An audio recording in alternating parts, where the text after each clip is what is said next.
la persona humana, cuál es la capacidad. Fíjense ustedes que este tema de la capacidad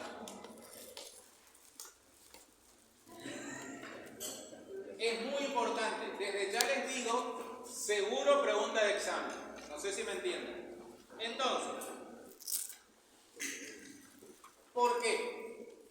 Porque en las otras materias este tema ya se lo va a dar por sabido. No le van a explicar los otros profesores cuando tengan que hablar, por ejemplo, en penal sobre la imputabilidad de un menor. ¿Sí? El tema de capacidad ustedes lo tienen que aprender acá. Y no pueden aprobar la materia si no saben muy bien este tema. Y otros en particular este. Cuando hablamos de la capacidad de la persona humana, es otro de los atributos porque no puede existir una persona sin capacidad. Ahora bien, se denomina capacidad desde el punto de vista general como la aptitud que tiene una persona para adquirir derechos y contraer obligaciones. Ojo con este concepto. ¿Por qué? Porque en el examen confunden. Cuando yo les pregunto sobre capacidad, por ejemplo, de ejercicio, me ponen este concepto, cuando este concepto es genérico, es el género. Después vamos a ver los aspectos o especies de capacidad. Y dentro de los aspectos o especies de capacidad tenemos la capacidad de ejercicio y la capacidad de derecho, o la capacidad de derecho y la capacidad de ejercicio. Pero son aspectos o especies de esta, de la capacidad. Este es el concepto genérico. ¿Está claro? Bien. Capacidad entonces es la aptitud que tiene una persona para adquirir derechos y contraer obligaciones. Por el solo hecho de ser persona. Bien. Ahora sí vamos a los aspectos o especies de capacidad. Tanto de capacidad como de incapacidad. Tenemos la capacidad o la incapacidad, son dos caras de una misma moneda. ¿Cuál es la moneda de la capacidad? La capacidad puede transformarse, la genérica, en capacidad e incapacidad de derecho o en capacidad e incapacidad de ejercicio. ¿Estamos hasta ahí? Bien. Cuando hablamos de la capacidad de derecho, hablamos de una capacidad de goce, o sea, de disfrute de un determinado derecho, para ser titular de un determinado derecho. Cuando hablamos de la de ejercicio, es la de poder obrar, de poder ejercer, como lo dice la palabra, de ejercicio.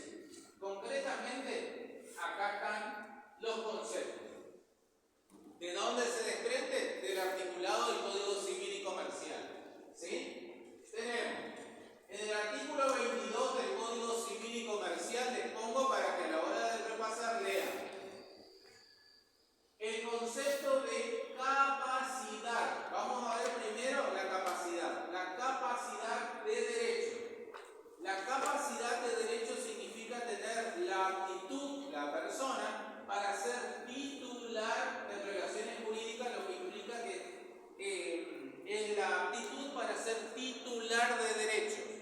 ¿Sí? Por ejemplo, tener capacidad de derecho para ser titular, o sea, tener el título de propietario de un inmueble.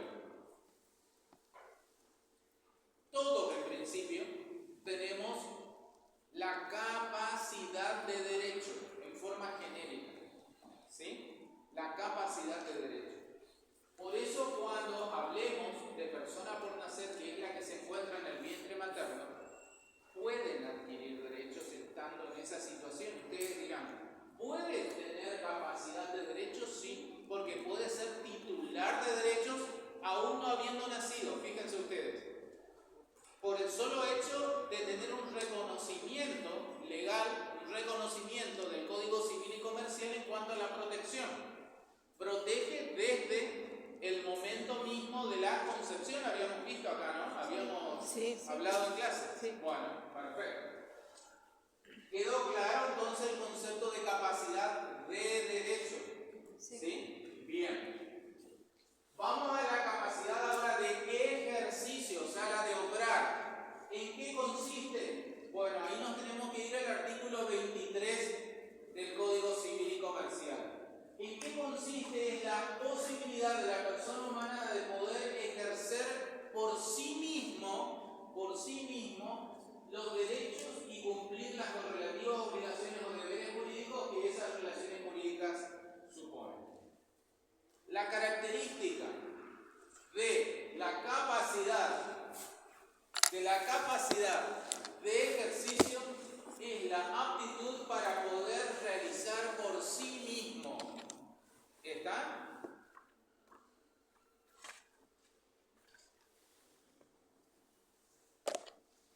Vamos a la otra cara de la moneda. Hasta aquí vimos capacidad, tanto de derecho como de ejercicio. Ahora vemos la incapacidad. La incapacidad de derecho y la incapacidad de ejercicio. La incapacidad de derecho, sabiendo el concepto de capacidad, fácilmente van a sacar el concepto de incapacidad, a contrario sensu. ¿Qué significa esto? Uno es positivo y el otro es negativo. Si la capacidad de derecho era la aptitud para poder ser titular de determinadas relaciones jurídicas, la incapacidad de derecho va a ser la falta de aptitud y tal cual como el otro concepto. Nada más que se le agrega esta primera parte. La falta de aptitud para poder ser titular de determinadas relaciones jurídicas. Un ejemplo. De acuerdo al Código Civil y Comercial, yo tengo la capacidad de derecho de poder contraer matrimonio con quien quiera.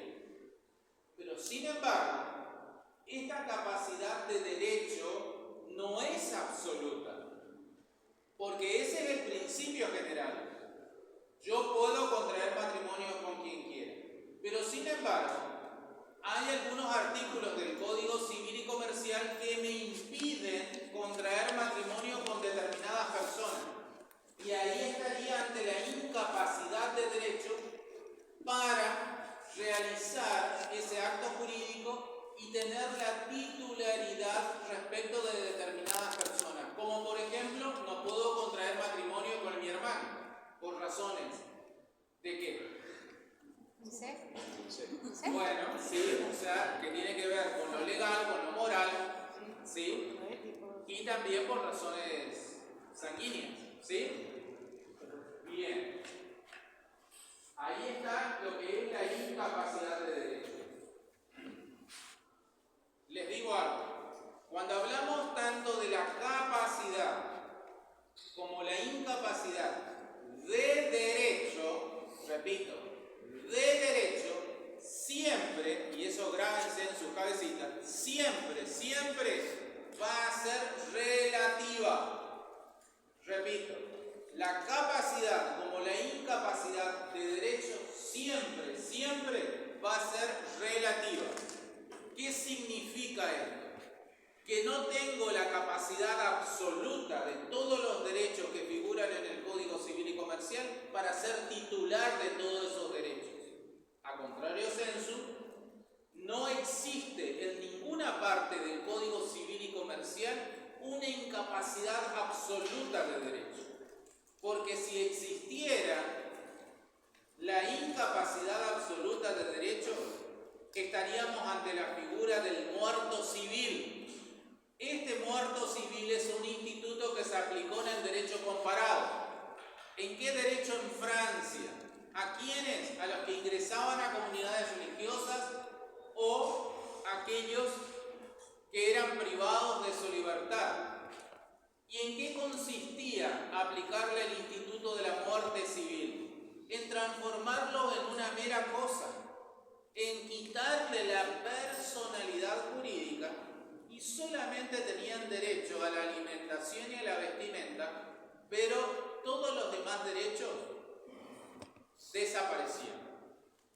A eso se los consideraban muertos civiles. Eso rechazó ya el anterior código, o sea, el de Vélez, con más razón el actual Código Civil y Comercial. Por lo tanto, no hay en nuestro Código Civil y Comercial incapaces de derecho absoluto, como así tampoco tenemos la capacidad de derecho absoluta. Siempre va a ser relativa, tanto la capacidad como la incapacidad de derecho. ¿Eso quedó claro? Vamos a la de ejercicio. Si el concepto de capacidad de ejercicio, ¿cuál era? La aptitud para poder realizar o ejercer por sí mismo, ¿no es cierto? Sí. Esos derechos. Acá va a ser, otra vez, si queremos armar el concepto de incapacidad, la falta de aptitud para poder realizar por sí mismo o poder ejercer esos derechos por sí mismo. ¿Y cómo entonces voy a desenvolverme en el mundo jurídico si no puedo hacerlo por mí mismo? Lo voy a hacer por medio de mis representantes legales. Los representantes legales, para que comprendan, no para que me pongan en el examen, simplemente para que ustedes entiendan aquí en clase, es como que el ordenamiento jurídico le otorga un bastón a la persona y con ese bastón puede desplazarse, apoyándose en ese bastón en el mundo jurídico. El bastón es el representante legal. ¿Está claro? Bien. Ahí dice: incapacidad de ejercicio, personas que por su situación de falta de madurez, entiéndase, niños y niñas, no tienen el grado de madurez suficiente, o de salud mental, los que padecen de una enfermedad mental y fueron declarados por juez competente. Porque podemos andar muchos sueltos por allí, pero nunca fuimos declarados nunca fuimos declarados por juez competente incapaces, por lo tanto todos los actos que realicemos van a ser plenamente capaces hasta que exista una sentencia. Entonces, personas que por su situación de falta de madurez o de salud mental son incapaces de ejercitar por sí un determinado derecho, debiendo valerse de quién, de sus representantes legales. ¿Quedó claro? Esos conceptos, por favor, repitan varias veces, pero no para que estudien de memoria. No quiero nada, absolutamente nada de memoria, sino para que comprendan. Comprendiendo les va a resultar mucho más fácil sacar con sus palabras los conceptos. ¿Está?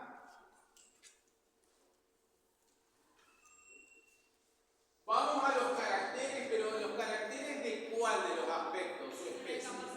De la incapacidad de derecho. Recuerden que tanto la capacidad como la incapacidad de derecho les dije que son siempre ¿cómo? Relativos. Bueno, ¿y?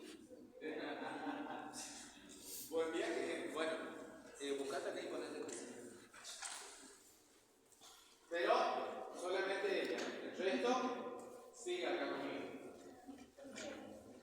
Vamos a la incapacidad. Las incapacidades de derecho son excepcionales, porque ¿cuál es el principio general en el tema de capacidad? Si yo les pregunto, ¿cuál es el principio general? Que todos somos capaces. Que todos somos capaces. Ese es el principio general. ¿Qué significa esto? Quien alee lo contrario debe demostrar que soy incapaz. Incluso, fíjense ustedes, incluso aquellos que están internados en un neuropsiquiátrico y yo por el solo hecho de que esa persona está internada en esa institución puedo decir, este es un incapaz. No, para el Código Civil y Comercial hasta ellos son capaces hasta que yo demuestre, porque puede ser que esté internado, como les dije, hablamos muchos sueltos, pero nunca fue declarado por juez competente. Entonces, hasta que no sea declarado por... No, pero yo no menciono porque, bueno, acá, hasta que no sea declarado por juez competente, no podemos hablar de una persona incapaz. ¿Quedó claro eso? Sí. El principio general que todos somos capaces.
hijo de parte de un tío, padrino, abuelo, cualquier familiar o quien fuera, un bien, ¿sí? No pueden, por ser niño o niña, administrar por sí solas o solos. Entonces, ¿quiénes van a administrar esos bienes? Sus padres. Ahora, sus padres no pueden adquirir esos bienes que están administrando de su hijo bajo su responsabilidad parental. Le está prohibido en ese caso. Y hablamos de una incapacidad de derecho. ¿Por qué? Porque ellos no pueden ser titular de esos bienes mientras estén administrando y mientras estén bajo su responsabilidad parental de sus hijos. ¿Está claro? Distinto es un hijo mayor de edad, ya hecho y derecho, puede hacer actos jurídicos con sus padres. Ahí no hay prohibición, no hay limitación. Pero sí cuando están bajo su responsabilidad parental. ¿Quedó claro? Sí. Bien. Los tutores no pueden, ni con autorización judicial, celebrar con el tutelado actos prohibidos de los padres respecto de sus hijos menores de edad. Tal cual en el caso de los tutores también, porque en definitiva no son los progenitores, pero sí están administrando bienes de niños o niñas.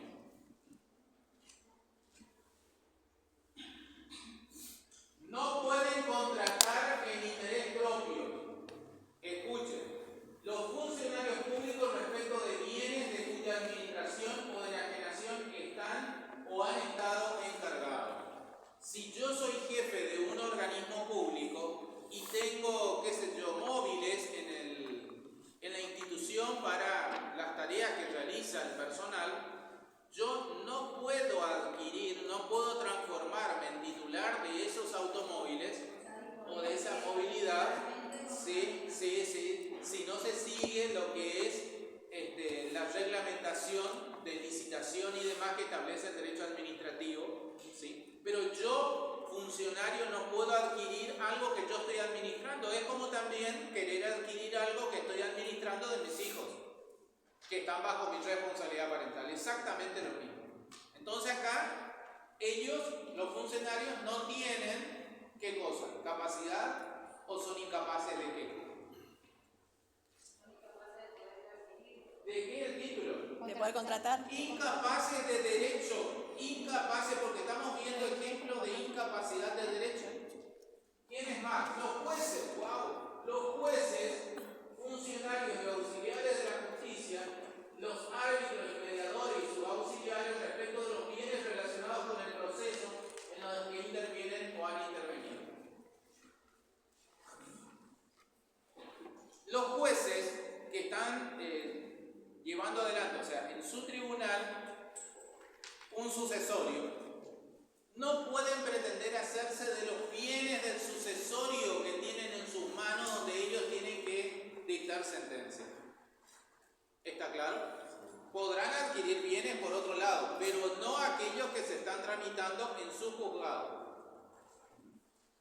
Los abogados, futuros abogados, los abogados, procuradores,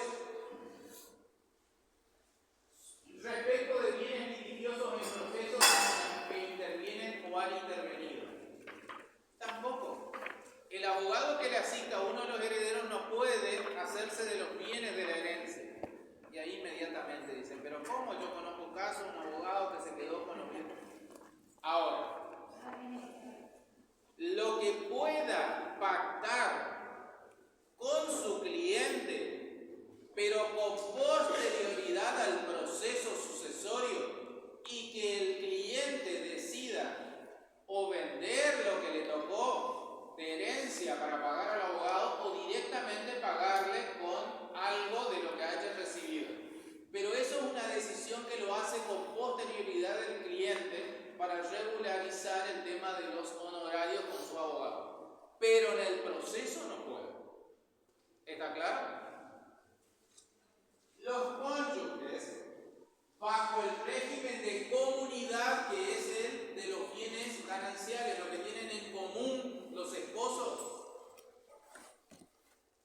o sea que no pueden realizar contratos. Y sí, ¿para qué contrato van a realizar si los dos son titulares en forma concurrente? Entonces, ¿para qué uno va a pretender venderle o comprarle al otro? ¿Se entiende? Los albacías que no son herederos no pueden celebrar contratos de compraventa sobre los bienes de las testamentarias que están a su cargo. Los albacías son aquellos que son designados para administrar determinados bienes, ¿sí? De un sucesorio, porque se trata de menores de edad o lo que fuera. Entonces, en ese caso, como están administrando esos bienes, no lo pueden hacer mientras cumplan esa función. ¿Está?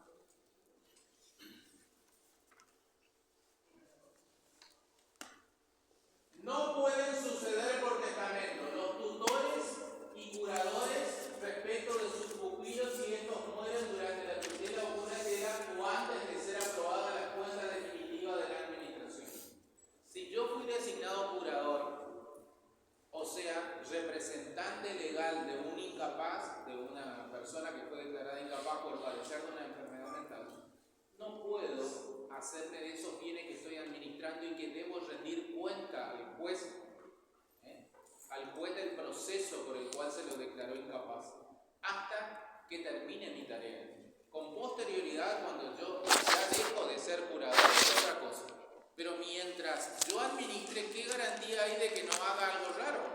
¿Se entiende? Justamente por eso, para cuidar los bienes de esa persona declarada incapaz. El escribano y los testigos ante quienes se hayan otorgado el testamento por el acto en el cual han intervenido. Por supuesto, si el escribano es un fedatario que tiene que dar fe de lo que ocurre en su presencia en un testamento, en este caso lo que declara el testador, puede incluirse él como quien no quiere la cosa dentro del testamento y aparecer como un beneficiario. No lo puede hacer porque no tiene ningún valor. ¿Está?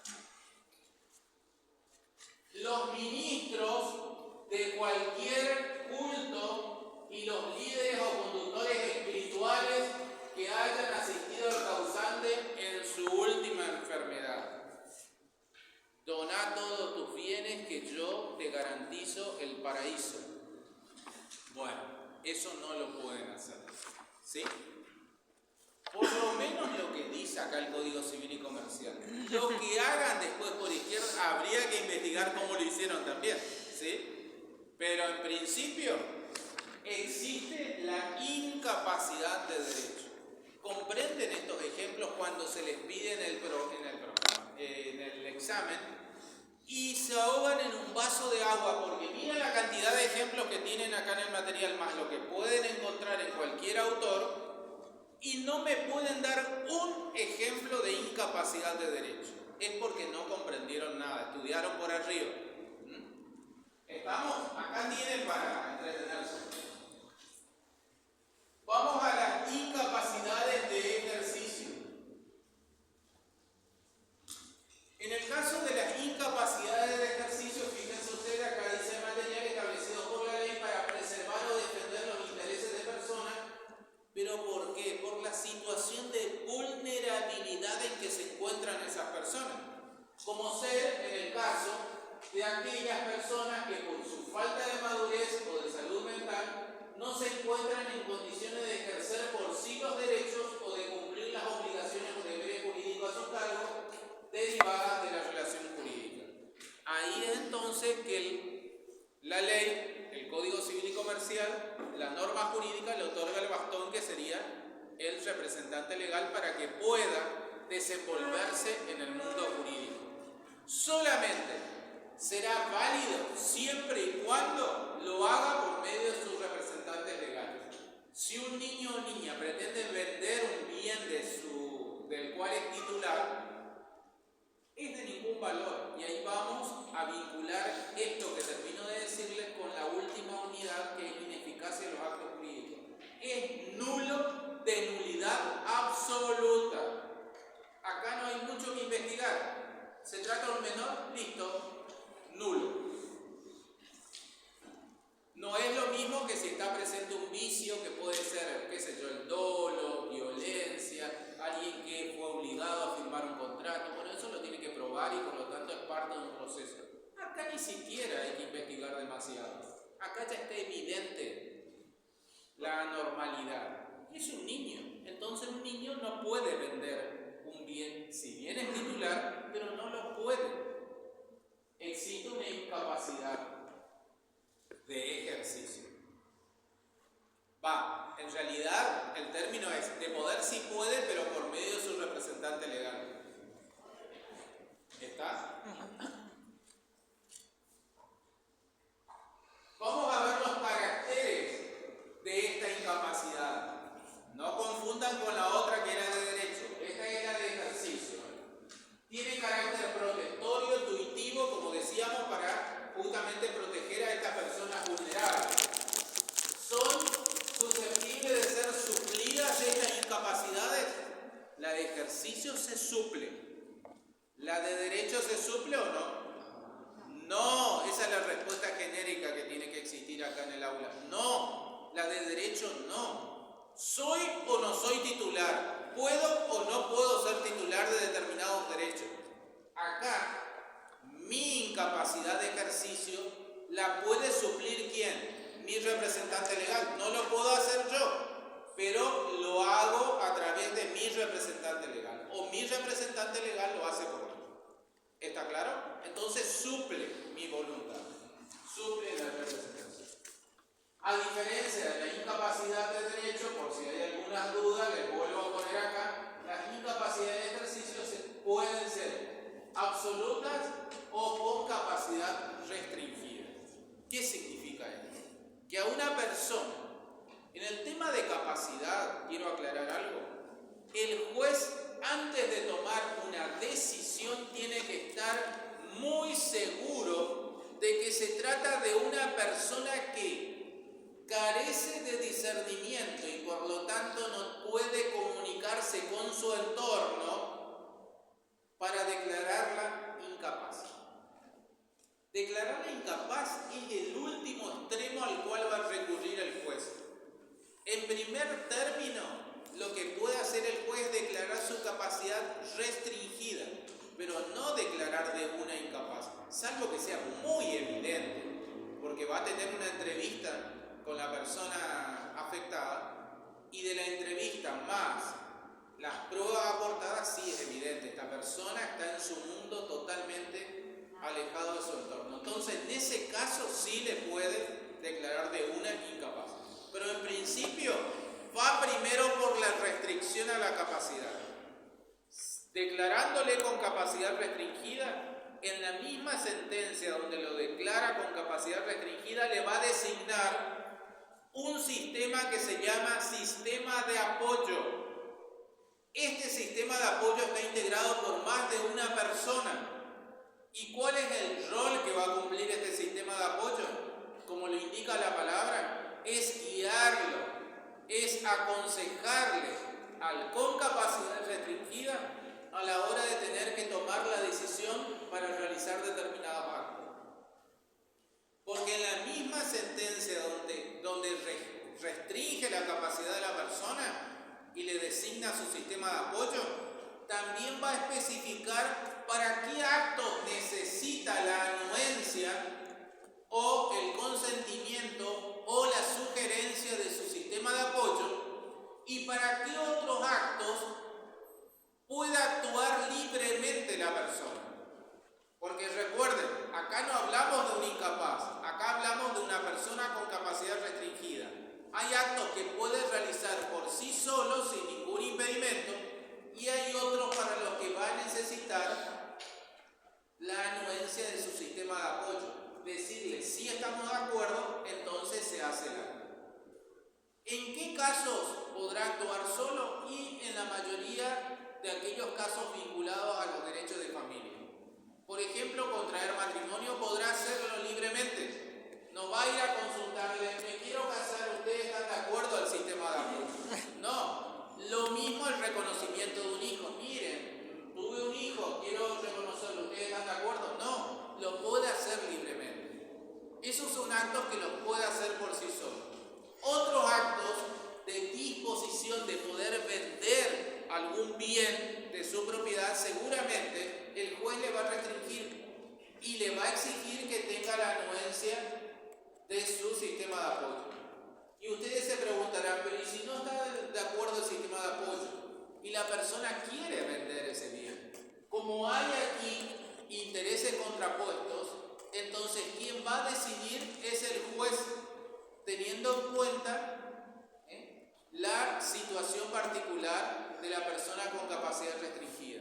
Lo que crea más conveniente para la persona con capacidad restringida. Porque por ahí necesita vender algún bien para hacer algún tratamiento o para una cirugía, etcétera, etcétera. Entonces, de máxima ciencia, ¿no? Claro, porque si nomás no, tendrías que justificar el por qué querés disponer. ¿Cómo? Si quiere viajar, ¿por qué? Bueno, si el viaje para esa persona es importante, el juez peritúa que sí, más allá de que no esté de acuerdo su sistema de apoyo, le autoriza y está. Pero quien decide es el juez, en ese caso cuando no hay acuerdo. Bien. Vamos a los distintos casos de incapacidad de ejercicio. Y acá lo importante es que concretamente el Código Civil y Comercial señala tres supuestos de incapacidad de ejercicio. ¿Cuáles son esos tres supuestos de incapacidad de ejercicio?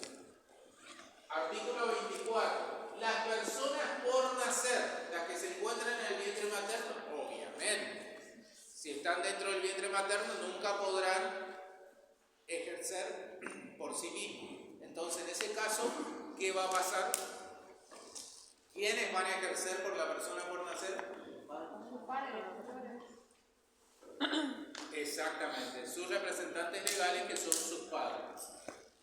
Segundo, las personas que no cuentan con la edad y el grado de madurez suficiente, entiéndase los niños, niñas y adolescentes, no tienen la edad ni el grado de madurez suficiente. Si bien vamos a ver luego en el material siguiente, cuando hablemos de menores, que en el caso de los adolescentes hay una mejora en la capacidad, ¿sí? Pero ya va a llegar su momento. Y el tercer supuesto es de las personas declaradas incapaz por sentencia judicial en la extensión dispuesta en esa decisión. Acá está lo que les decía, que siempre debe existir una sentencia judicial para declarar incapaz a una persona. Incapaz o con capacidad restringida. Esos son los tres supuestos que establece el Código Civil y Comercial respecto a la incapacidad de ejercicio para poder obrar por sí solo. ¿Está claro?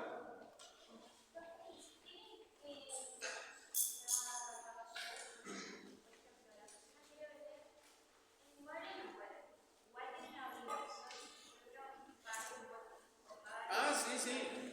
Eso es independiente. Esa obligación es para todos. No importa en qué situación se encuentre. Por el solo hecho de ser titular de ese inmueble, tiene que pagar como cualquier otro vecino. Salvo que por una ordenanza municipal te incluyan dentro de los exentos porque es una fundación o lo que fuera.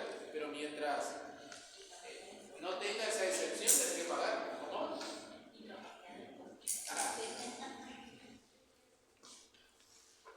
Muy bien. La capacidad restringida.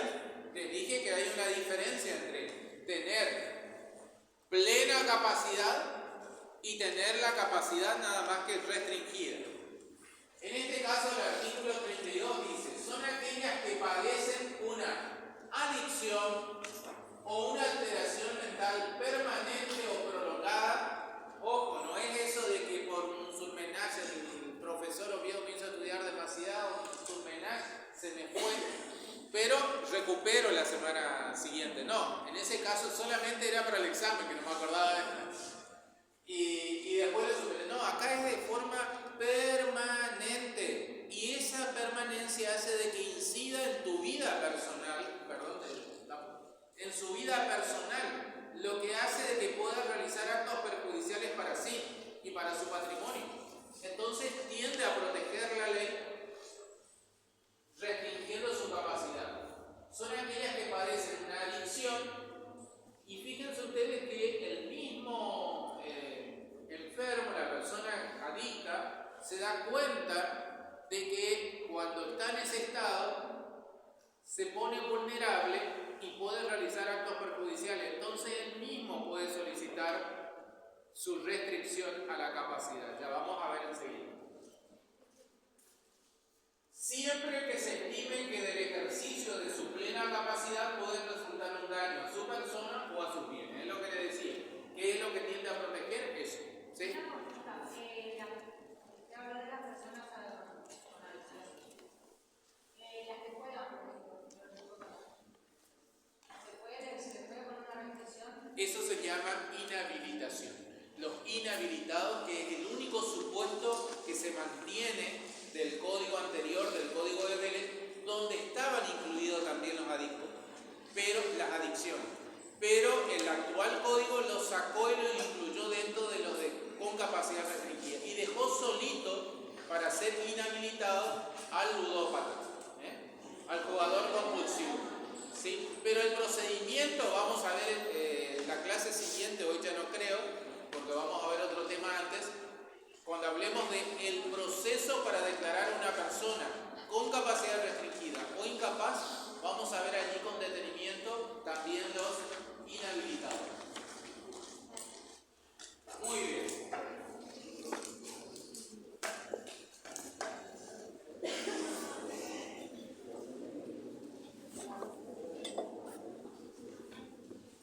Vamos a ver un material más y después los libero, ¿sí?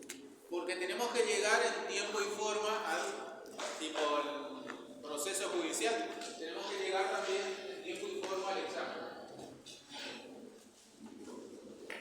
Este es un lindo tema. Personas menores. Si bien el término menores de edad en la doctrina, la mayoría de los autores entienden de que ya no se debe utilizar ese término. Debemos hablar de niñas, niños y adolescentes, que son los aspectos que encontramos en el Código Civil y Comercial.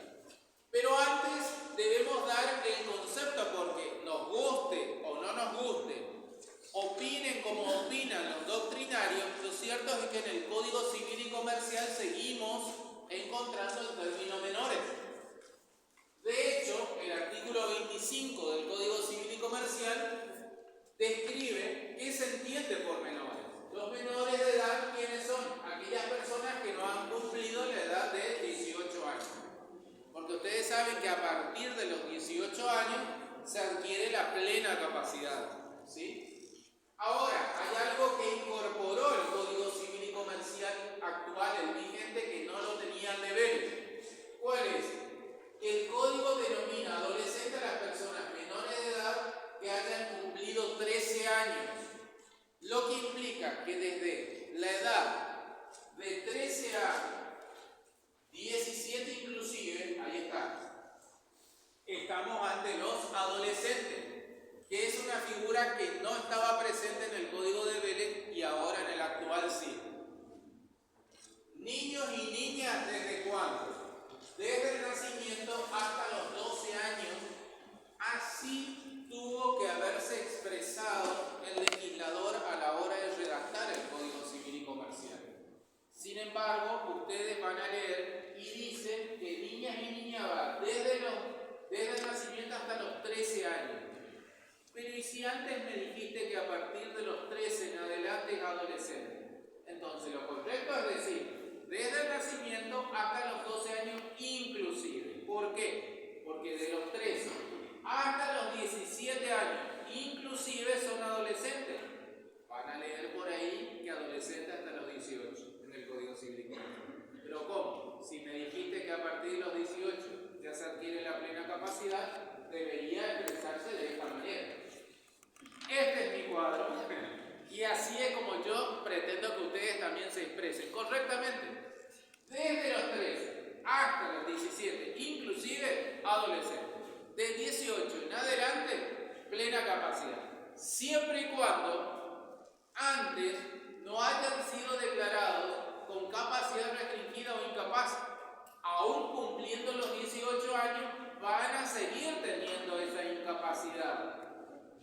¿Se entiende lo que les digo? Bien. Vamos a ver lo que dice el artículo 26 respecto a las personas menores de edad ejercen sus derechos a través de quienes, de sus representantes legales, decíamos, ¿no es cierto? ¿Por qué? Porque hay un problema en cuanto a la edad y su grado de madurez, o sea, la falta de edad suficiente y de grado de madurez suficiente. Entonces eso va a suplir ¿quién? Sus representantes legales. Muy bien.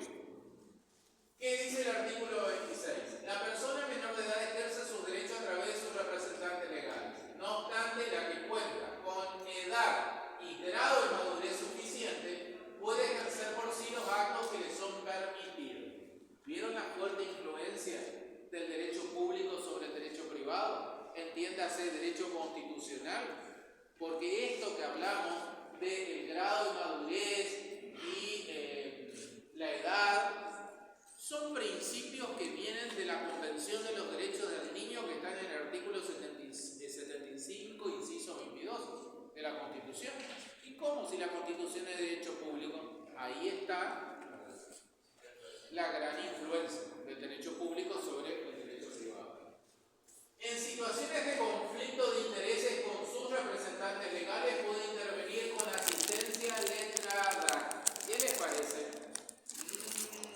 Asistencia letrada, el niño o adolescente, cuando hay intereses con su padre. Muy bien. La persona menor de edad tiene derecho a ser oída. Eso también de dónde viene, de la Convención de los Derechos del Niño, porque es un principio establecido en esa convención. En todo proceso judicial que le concierne, así como a participar en las decisiones sobre su persona. Con la Ley 26061 de protección integral de los derechos de las niñas, niños y adolescentes, cambió el paradigma de la niñez en nuestro Código Civil y Comercial. Ya en el anterior, en el de Vélez, porque la ley salió antes de la entrada en vigencia del actual Código Civil y Comercial. Pero lo que pasa es que ya Argentina había firmado ¿qué cosa? La Convención de los Derechos del Niño. Entonces, primero tenía que adecuar la edad por la cual se adquiría la mayoría. Porque antes se adquiría la mayoría a los 21 años.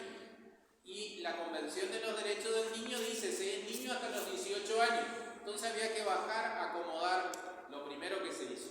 Después dictar esa norma, que es la 26061 de protección integral de los derechos niñas y niños y adolescentes, donde entre su articulado está el derecho a ser oído, ¿sí? Donde también se incorpora la figura del abogado del niño para estos casos, cuando existen conflictos entre sus progenitores y los niños, niñas y adolescentes. Cosa que a nivel nacional todavía no hay el defensor, el abogado del niño, sí en algunas jurisdicciones provinciales. Incluso ya tienen código de familia también muchas jurisdicciones provinciales. Muy bien.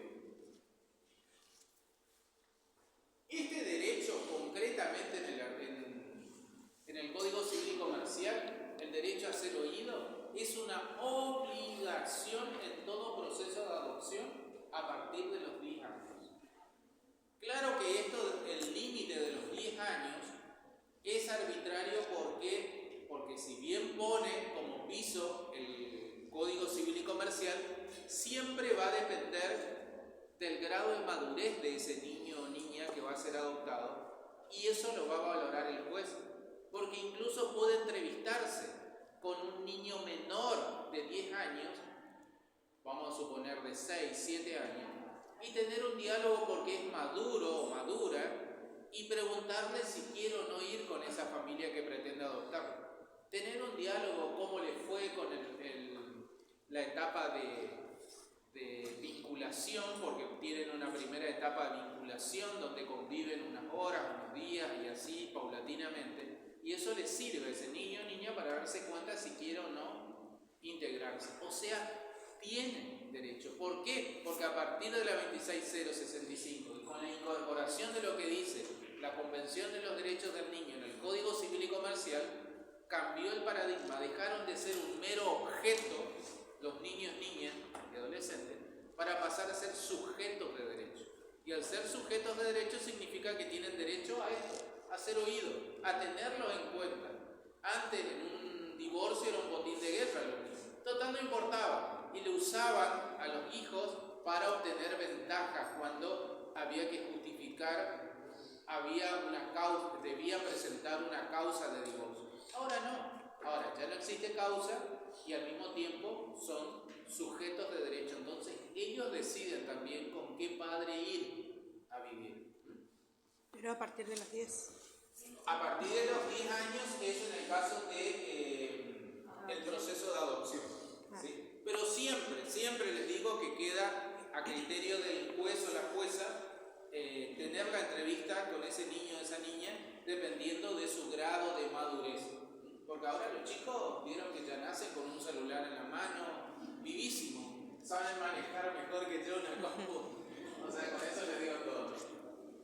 Bueno, fíjense ustedes que esto es importante acá, la etapa de la adolescencia, porque mientras son niños o niñas no nos hacemos mayores problemas porque somos los padres los que manejamos la situación.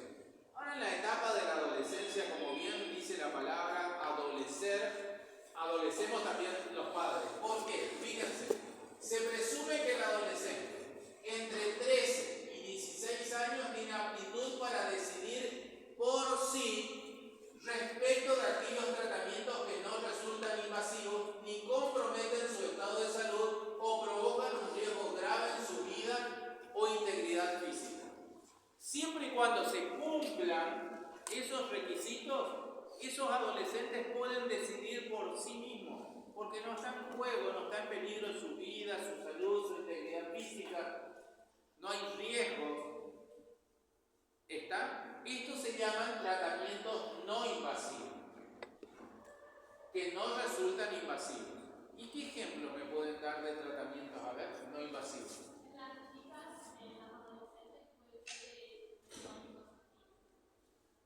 Y depende de qué clase de anticonceptivos. ¿Cuál, por ejemplo? No, porque si son pastillas, entran en tu organismo.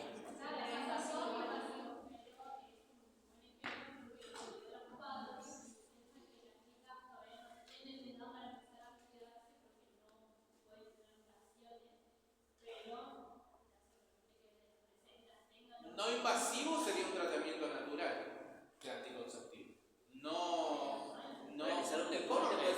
Que no sepa, que no conozca tu cuerpo y no sepa cuándo menstruar, cuándo no menstruar, es otro tema. Que no vamos a entrar acá en esta prueba. Pero en ese caso, escuchen. Pero en ese caso, escuchen. En ese caso es invasivo. Porque está el chip y demás, pero el chip también, ¿dónde te aplica? Y bueno, ¿viste? O sea que es invasivo. Estamos hablando de ejemplos no invasivos. Ahora, si existe un conflicto entre ese adolescente que quiere usar anticonceptivos. Sí. No, colectivo, ahora las niñas también. Ah, bueno, entonces, en ese caso, ¿qué tal? Ya terminamos. En ese caso, no sé qué es lo que te puedo decir.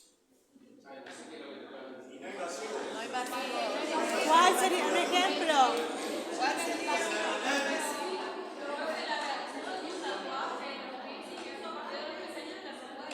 Claro, a eso iba. Escuchen porque si no, no vamos a terminar nunca. En caso de conflicto, eso se plantea al juez y el juez va a decidir teniendo en cuenta el interés superior del niño, en este caso del adolescente o la adolescente, va a decidir lo más conveniente, independientemente de la opinión de los padres, existiendo un conflicto, ¿sí? Pero en principio no es un ejemplo de tratamiento no invasivo. Un tratamiento no invasivo es aquello, como lo indica la palabra, que no va a afectar a su integridad física. Puede ser, por ejemplo, un tratamiento kinesiológico, donde no se utilice ningún tipo de aparatología o, no sé, crema o qué sé yo, que eso sí Pero sí, si es masaje, simplemente masaje, esas cosas, en principio sería no invasivo. O a través de la forma de vestir también, los adolescentes ahora buscan una manera de vestir, porque a los padres no les gusta, pero a la vez. Bueno, pero el tema de la vestimenta, silencio, eso más tiene que ver con la moda que con un tratamiento. Acá estamos hablando de tratamiento. Otro tratamiento psicológico, por ejemplo, la asistencia psicológica, psiquiátrica, en ese caso también sería un ejemplo de tratamiento no invasivo. En el caso de la método anticonceptivo, digamos, se dice es invasivo para el cuerpo, ¿no es cierto? Pero a partir de los 13 años, pues la adolescente puede elegir su método anticonceptivo sola, digamos, a la decisión del padre o madre. Entonces, digamos, ¿cómo sería ahí? Porque, o sea, es medio contradictorio, porque si el método anticonceptivo es invasivo para el cuerpo.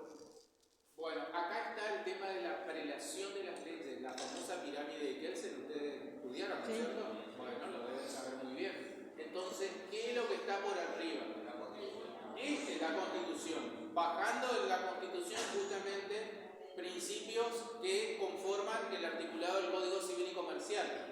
El Código Civil y Comercial es una ley imperativa de orden público, se aplica a todos y está por encima de cualquier ley que contradiga lo que dice el articulado del código.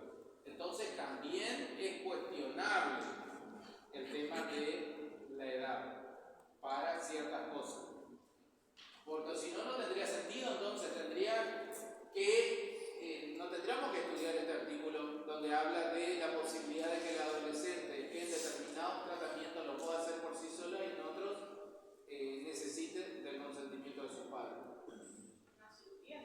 Una cirugía sí, es un tratamiento invasivo. Igual también dice, digamos, que el método anticonceptivo puede ser elegido, ¿no es cierto? Pero también vuelvo a este caso tendría que ver si es adecuado para el cuerpo. Claro. Puede ser.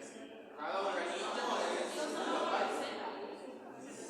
Bueno, vamos a ver aquí que, fíjense ustedes la otra situación. Escuchen un poquito para terminar, por favor, ¿sí? Si se trata de tratamientos invasivos que comprometen su estado de salud o está en riesgo la integridad o la vida, el adolescente debe prestar su consentimiento con la asistencia de sus progenitores, ¿sí? El conflicto entre ambos se resuelve teniendo en cuenta su interés superior sobre la base de la opinión médica respecto de las consecuencias de la realización o no del acto médico. En este caso, necesariamente tienen que tener la anuencia, el consentimiento de sus progenitores porque es invasivo el tratamiento. Cirugía, bueno, no quiero la fiesta de 15, quiero prótesis mamaria y etcétera. Bueno, en ese caso vamos a discutirlo, ¿cierto?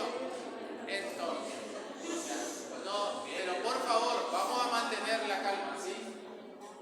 En caso de conflicto, pierdan cuidado que se le va a dar intervención al juez, pero por sobre todas las cosas se le va a escuchar al profesional médico, quien debe informar correctamente el tratamiento y las consecuencias posibles de ese tratamiento. ¿Está claro? La información debe ser correcta por parte del profesional y en función de eso tomar la decisión que mejor convenga al interés del adolescente. A partir, bueno, esto es más grave todavía dentro de la adolescencia. A partir de los 16 años el adolescente es considerado como un adulto para las decisiones atinentes al cuidado de su propio cuerpo. Bueno, ahí ya en teoría nos liberamos. A partir de los 16 años, 16, 17, para luego llegar a la plena capacidad de los 18. Claro, sí, tal cual. O sea, una de las decisiones que puede tomar un adulto es casarse. Como adulta sí. Exacto. Bueno, el voto sí cada vez menos. Pero ese es otro derecho, no es derecho civil, es derecho político.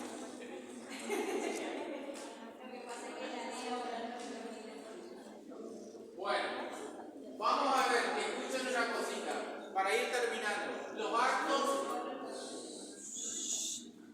que pueden realizar por sí mismos los adolescentes, para los que no necesitan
¿Por qué? Porque tiene derecho a ser oído. Solicitar se mantenga el apellido de origen en la adopción simple. ¿Recuerdan? Ejercer la responsabilidad parental. ¿Qué significa? Acá tenemos los padres adolescentes. Bueno, por el solo hecho de ser padre adolescente no es que vamos a pasar de esa responsabilidad, si soy un adolescente papá, a mis papás. No.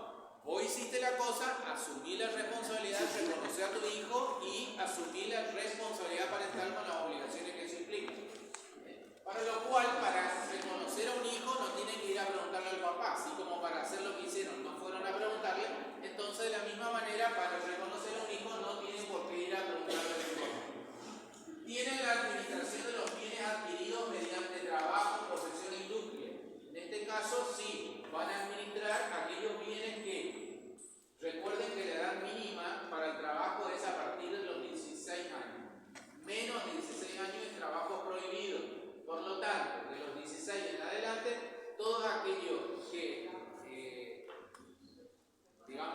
reciban como por su trabajo realizado, lo puede disponer libremente.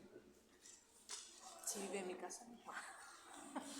Actos que pueden realizar por sí mismos. El hijo mayor de 16 años puede ejercer empleo, bueno, eso es lo mismo. El hijo con grado de madurez suficiente, con asistencia letrada, puede demandar al progenitor que falta a la prestación de alimentos. Acá cuando nada hace la madre para reclamar alimentos al padre biológico, entonces lo puede directamente, en este caso el adolescente, solicitar, obviamente, para lo cual va a tener que recurrir a un abogado. ¿Sí? Sí, yo demandé a mi hijo cuando cumplí los 18. Bueno, pero acá estamos hablando de adolescentes. Claro, el tuyo, claro, ya fuiste plenamente capaz. Como acá no puedes recurrir a la madre, porque la madre no puedo hablar muy fuerte. Acá no puedes recurrir a la madre porque la madre por algún motivo no hace nada. Entonces directamente se vale de un abogado para reclamarle a su padre. En tu caso vos pudiste hacerlo por vos mismo. ¿Cómo? ¿Para qué?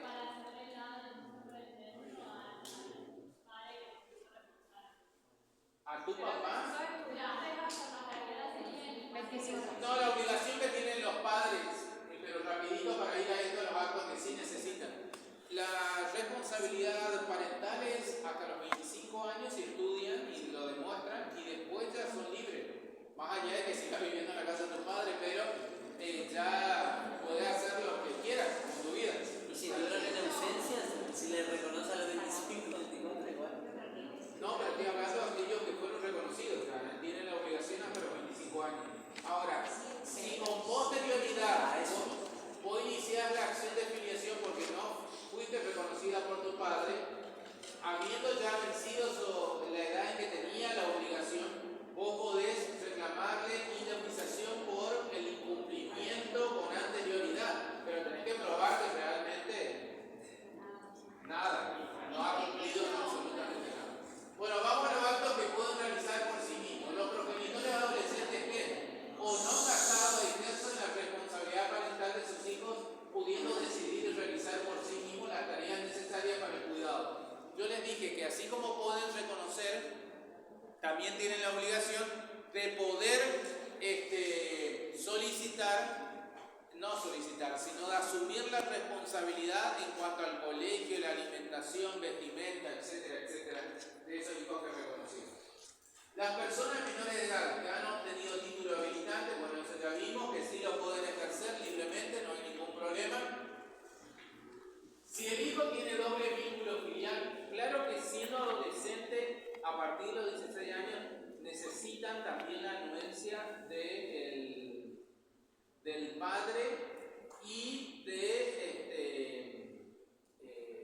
la autoridad administrativa laboral en el caso de un adolescente que quiera trabajar, ¿sí? Salvo que se trate de la empresa familiar, ahí directamente colabora con la familia. Si el hijo tiene doble vínculo filial, se requiere el consentimiento expreso de ambos progenitores para los siguientes supuestos. Acá requiere de ambos y ambos lo reconocieron. Autorizar a los hijos adolescentes entre 16 y 18 años para contraer matrimonio.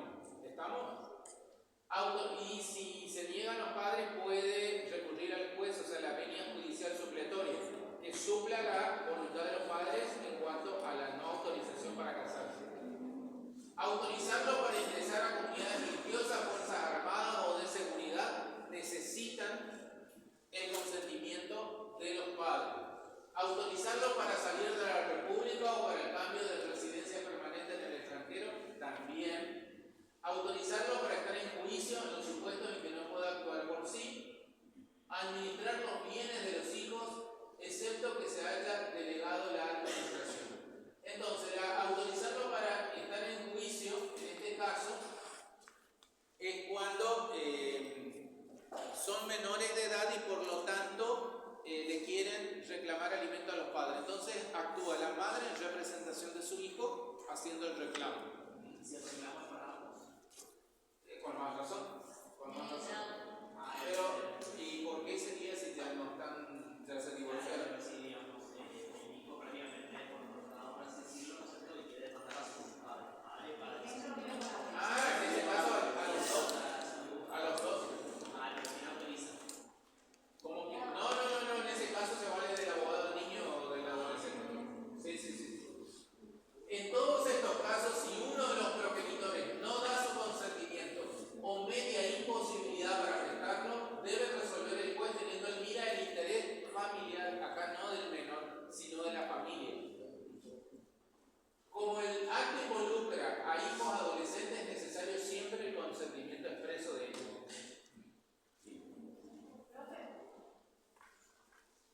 Bueno, acá ya terminamos. Dice, cesación de la incapacidad de los menores. ¿Cuándo termina? Porque ha cumplido los 18 años o porque, ahí está lo que vos preguntaste, la emancipación por matrimonio, que es la única que existe. Ahora ya no existe más emancipación por edad adoptativa. Antes. Ahora es la emancipación por matrimonio. Y es lo que vendría al renglón seguido, pero eso dejamos para la clase próxima. ¿Sí? Profe, una consulta.